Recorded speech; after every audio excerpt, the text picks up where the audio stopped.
Məlumat verdiyimiz kimi, ötən gün Ağsu rayonunda selin ekskavatora aşırması nəticəsində tikinti sahəsinin rəisi Pərviz Həyatullayev həlak olub.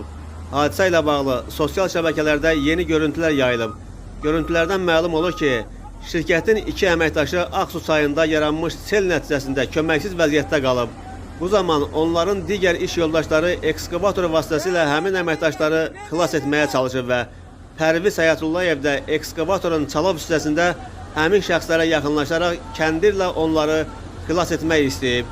Bu zaman sel daha da güclənib və ekskavatora aşırıb. Beləliklə, ekskavatorun çalov hissəsində olan Pərviz Həyatullayevlə digər əməkdaş çaya düşüblər.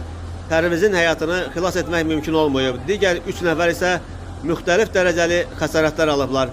Qeyd edək ki, 42 yaşlı Pərviz Həyatullayev 4 uşaq atası idi. Sözü gedən görüntüləri təqdim edirik.